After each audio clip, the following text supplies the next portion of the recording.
Ok, kom ons sluit die oë, dan bid ons. Liewe Jesus, baie dankie vir die liefde en die genade. Dankie vir alles wat U vir ons doen. Weer dankie dat ons opnuut weer 'n geleentheid het om te getuig van die grootheid en die genade en die liefde in ons lewens. Liewe maar help ons dat ons getuienis nie net ons eie sal bly nie. Help ons dat ons dit met ander sal deel. Is my gebed in Jesus naam alleen. Amen. So sê gou vir my, hoekom aanbid ons? Hoekom worship ons? Om onsself te herinner oor God. Fantasties. Nog 'n gedagte, hoekom aanbid ons? Om 'n verhouding aan te bou met hom. Okay. Alright. Enige ander gedagtes? Ja. Is lekker om hom te prys. Wyk, hoekom aanbid ons? Dankbaarheid. Wat het jy gesê? Afhanklikheid. Ek wil julle nooi om julle Bybels oop te maak by Psalm 78 vanoggend. En so ek gaan julle geleentheid gee om daar te kom. Psalm 78 is 'n Psalm van Asaf. Het julle hom op die skerm? Nou ons gaan sommer van vers 1 af lees. Wie weet wie was Asaf? So wie was Asaf? Almal weet wie was Dawid. Soos ons sê 'n Psalm van Dawid, dan weet almal wie was Dawid. Wie was Dawid?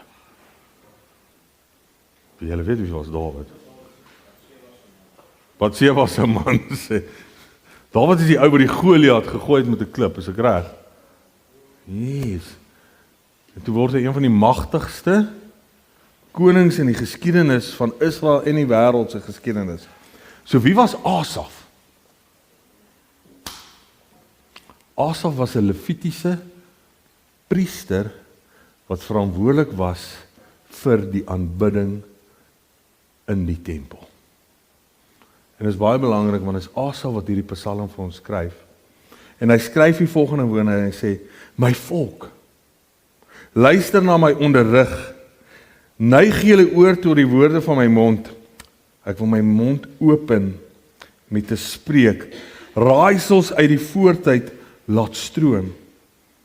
Wat ons gehoor het en weet en ons vaders ons vertel het, sal ons nie verberg vir hulle kinders nie, maar aan die volgende geslag vertel die roemryke dade van die Here en sy mag en sy wonders wat hy gedoen het.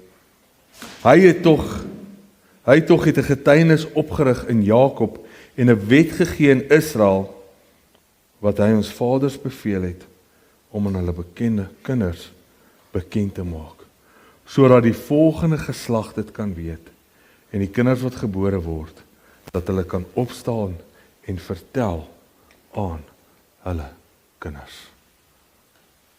So hoekom is ons nog nie in die hemel nie?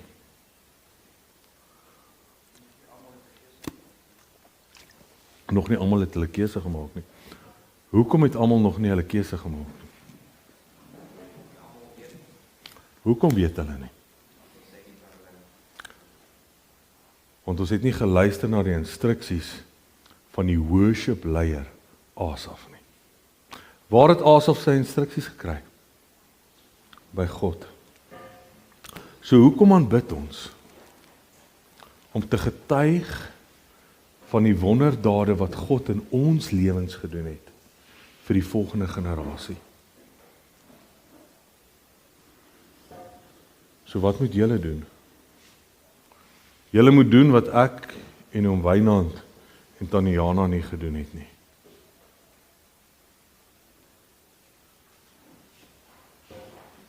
Julle moet getuig van die wonderdade wat die Here in julle lewens gedoen het. So ek wil vanoggend vir julle getuig van die wonderdade wat die Here in my lewe gedoen het. Wie van julle dink ek is gebore as 'n predikant? Toe ek al uitkom, toe is ek 'n predikant, is dit reg? Nee, so ek kom uit 'n enkellopende ouer huis uit. My pa het ons verlaat toe ek 3 jaar oud was en my sussie 5 jaar oud was. So mamma moes ons alleen grootmaak. Dit was taaf jare, maar dit was ook awesome tye. So mamma het 'n ongelooflike taak gehad van sy moes die moeder wees, sy moes die versorger wees, sy moes die broodwinner wees en sy moes die pa wees. Ek kan onthou as ma van die werk afkom, as die steaks klaar gebrand was en ons het klaar geëet en Bold and Beautiful en alles was klaar gewees, ons het so vieslike mat in die sitkamer gehad. Dan was die koffietafel een kant toe geskuif. Dan mamma met my gestoei. Ek sal daai carpet burns nooit vergeet op die elmboë en op die knieë nie, né? Dan was maar pa gewees, dan vat sy my dan stoei sy. Maar tog was dit tawwe jare. Want dink julle 'n pa is belangrik vir 'n laaitie in sy lewe? Ongelooflike.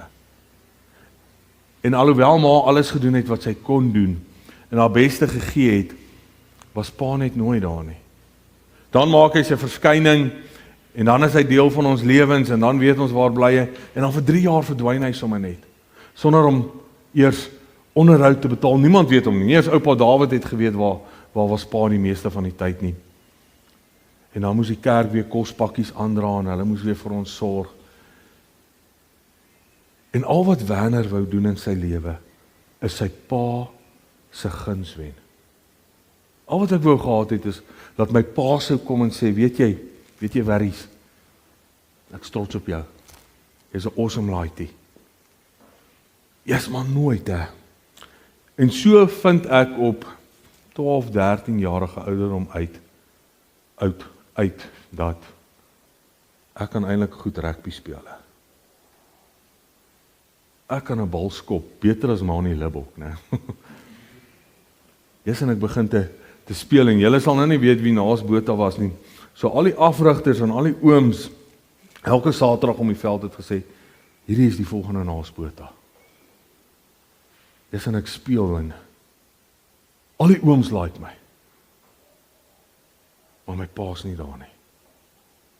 En so gebeur het dat ek onder 16 speel en ons gaan speel by Hoërskool Bronkhorstspruit.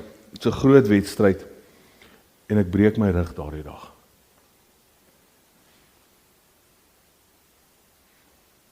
En ek vir weke en maande bedlêend. Maar toe ek daar in Eugene Maree Hospitaal lê en my pa stap daar die gange in. Weet julle wat was sy eerste woord aan my? Hy gesê, jy moet nie daai stupid sport speel nie. Ek sal jou sommer voeter. Hy het nou nie so mooi nie, is nou 'n kamera, anders het ek nou ander woorde gebruik, nee, maar nie te min. En 2, 3 dae later, toe kom die spesialis nou in my ma's daar. En hy sê, Werner sal nooit weer kan rugby speel nie. En dit is asof iemand kom en hy ruk die dam onder my hele lewe uit. En ek raak kwaad. En ek lê daar in daai hospitaalbed en ek begin met die Here te beklei. En ek sê vir hom, yes, al die ander laaities op skool, hulle het paas wat hulle help met houtwerk en met hulle metaalwerk. Hulle vat na rugbywedstryde toe, saam met hulle braai. Ek het niks, ek het rugby gehad. En nou kom God en hy vat dit vir my al weg. En toe ek weer op die bene is en ek reg is en mamma kom een Sondagoggend en sy sê, ons moet regmaak vir kerk. Toe sê ek van nee ma, ek is klaar met jou en jou God. Toe kom ek agter, ek is goed met rook en drink ook. Toe begin ek daai sport te beoefen. Toe kom ek agter, as jy rook en drink, moet jy kan beklei ook. En dit vat 'n mens in 'n Wynand in so 'n warwoel, al hoe verder en verder. En al wat jy eintlik probeer doen is jou manlikheid bevestig. En jy besef nie dat in jou lewe, hoe meer jy drink en hoe meer jy beklei, hoe meer gaan iets hier binnekant jou dood. En hoe tawer jy probeer wees, hoe meer raak jy soos daai swart mannetjie op daai toiletdeur. Jy gaan dood. En toe ek 22 jaar is, na 7 jaar van absolute verwoesting, nadat ek hoeveel verhoudings in my lewe verwoes het, my ma hoeveel leed aangedoen het. Sy soveel keer op haar knie gebid het. Bel sy my oom wat 'n Adventiste leraar was en sy sê, sy kan nie meer huishou met hierdie ou nie. Sy elke naweek 'n gebekleierery, 'n gesypery, sy my gaan haal by die polisiestasie, ons moet hospitaal toe of een van die twee, kan hy nie help nie. En hy sê, yes, hulle is besig om so 'n trokkerk te bou, stuur hom vir ons. Hier gaan sit ek saam met 'n klomp Adventiste laities en bou 'n kerk. Het julle hulle ontmoet? Ons kyk nie rugby nie. Hulle rook nie, hulle braai nie en hulle drink nie. Vrydaande, TV af, Saterdag gaan hulle kerk toe. What a weird bunch, is dit nie, hè? Yes. En nou raak ek gefrustreerd tussen hierdie manne. En hoe meer ek hardnekkig raak en met hulle beklei, hoe meer sê my oom vir my, weet jy wat, in die Bybel is daar nie een woord van Sondag nie. Almal het Sabbat kerk toe gegaan. Dis en hy beklei met my, en al wat ek wil doen, is daar wegkom. Maar nou is hierdie klomp weirdos, elke Paasnaweek so fees daar by se Darwin kamp vergadering. Nou moet ons tot watse tye in die aand werk om daai trok reg te kry dat hy Paasnaweek gesleep kan word. Maar nou het hulle niemand daar wat die ding kan opslaan nie. Nou moet ek gaan. Was julle op se Darwin al gewees as jy nie mag rook nie? Dis nie 'n lekker plek om te wees nie, hoor. Elke hoek en draai sy sigaret aansteek, dan kom maar 'n tannie. Wat maak jy? Jy kan nie dit hier doen nie. Dis heilige grond hierdie. Daar's nie 'n Coke te koop nie, daar is niks nie, né? Hulle eet sulke weird patties. Kos is weird, die mense is weird en jy voel net nie tuis nie. Dan so gaan sit jy maar so nou en dan in een van die sale en jy luister.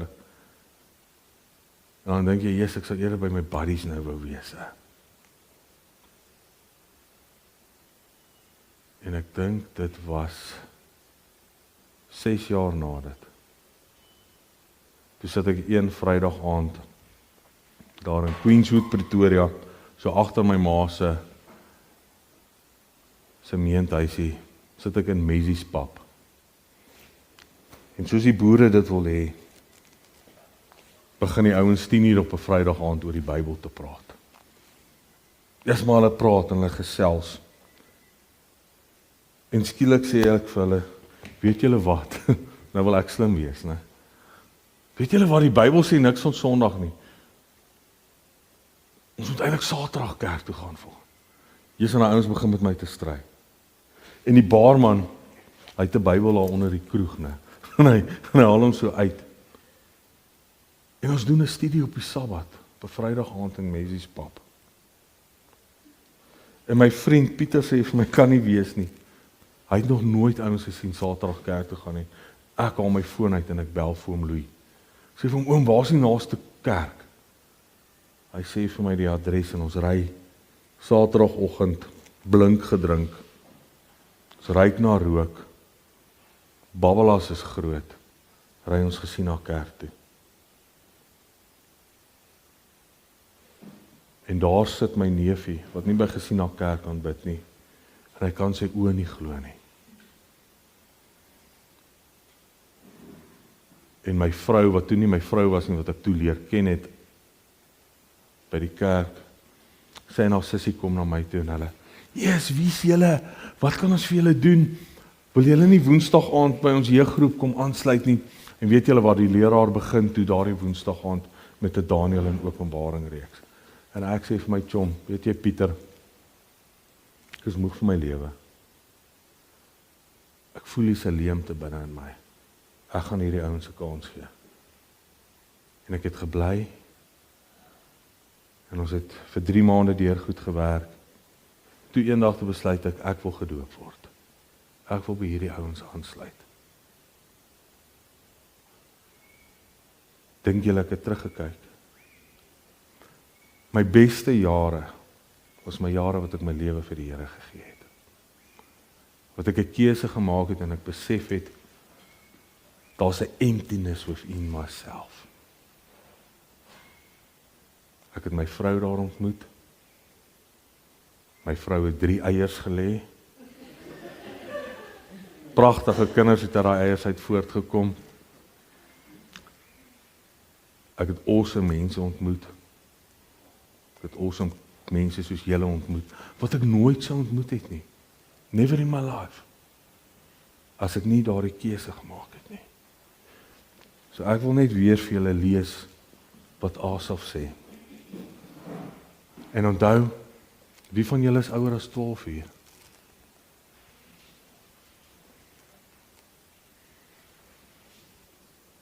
Wie van julle is ouer as 15 uur? Op 15 en op 12 en op 13 het ek 'n keuse gemaak om nie die Here te volg nie. Kon ek 'n ander keuse gemaak het? Yes. So al wat ek vir julle sê is, moenie die keuses maak wat ek gemaak het nie. Moenie die lang pad vat nie. Is nie nodig nie. Kies nou. Sny al daardie hartseer en pyn wat jy oor jou eie lewe en oor ander mense se lewens bring uit. Is nie die moeite werd nie. Luister na Asaf wat sê. My volk, luister na my onderrig, neig julle oor tot die woorde van my mond. Ek wil my mond open met te spreek, raaisels uit die voortyd laat stroom, wat ons gehoor het en weet en ons vaders ons vertel het. Sal ons nie verberg nie. Ek sal nie stil bly oor dit wat God vir my gedoen het nie. Vir hulle kinders nie, maar aan die volgende slag vertel roemryke dade van die Here en sy mag en sy wonders wat hy gedoen het. Hy tog het 'n getuienis opgerig in Jakob, 'n wet gegee in Israel, wat hy ons vaders beveel het om aan hulle kinders bekend te maak, sodat Nicolas sy geslag dit kan weet. En die kinders wat nog gebore moet word, dat hulle kan opstaan en vertel aan hulle kinders. Weet julle dat Asaf het geglo in sy eie woorde? Reg deur die Bybel kry ons hierdie woorde, die kinders van Asaf. En kom ek vertel julle, hulle was daar toe Salomo die tempel laat toewy het. Dit was die kinders van Asaf wat die toewyding gedoen het. 100 jaar later is Josafat in moeilikheid en Josafat vra die Here vir beskerming. En weet julle wie se kinders het dit gelei in aanbidding met die Here? Asaf se kinders. 140 jaar later na dit, Hiskia,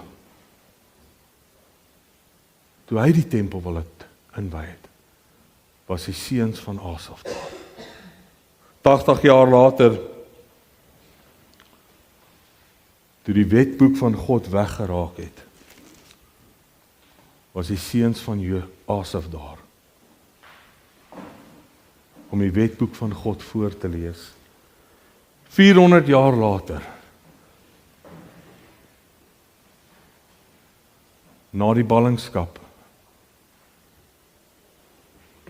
toe die volk teruggaan om die fondasies van Jerusalem en die tempel te herbou, was daar 148 sangers van die seuns van Asaf wat voorgeloop het in aanbidding. Elke keer wanneer die lewe van Israel in skerwe gelê het en daar geen hoop was nie en God opnuut gekom het om hoop te bring en sy volk te herstel, was die seuns van Asaf daar. Want Asaf het geglo in die woorde van God. En daarom vra ek julle te generasie wat na julle gaan opstaan. Melanie waar daar sit. Klein Antoni. Julle moet getuig vir hulle wat God in julle lewens gedoen het. Net soos wat ek en Wynand en Eugene en Tannie Alta moet getuig van wat God in ons lewens gedoen het. Sodat wanneer die lewe in skerwe lê, ons daar kan wees om julle op te tel, soos die seuns van Asaf, en julle kan lei tot 'n plek van herstel. Amen. Gaan julle kies. Maak die regte keuses, Anton. Don't go wrong side. Alright. Kom ons sluit die oë. Liewe Jesus, dankie dat U vir ons lief het. Liewe Here, of ons nou hier reg kies en of ons verkeerd kies, U liefde vir ons verander nie. Maar is vir ons eie beswil dat ons hier reg kies. Want as ons op 'n jong ouderdom kies om saam met U die pad te wandel, sny ons vir onsself en vir ander vir wie ons eintlik baie lief is, soveel pyn en hartseer en lyding uit.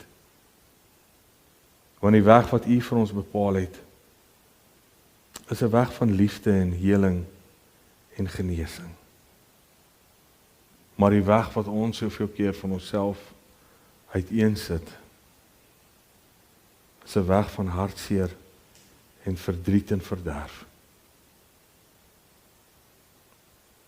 Ek vra U dat U met hierdie generasie sal wees.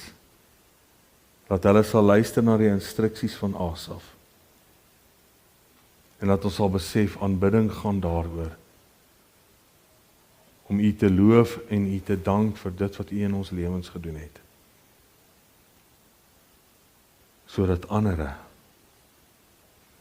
hulle geloof in U sal plaas en sal wil wandel in die weë van U gebooie.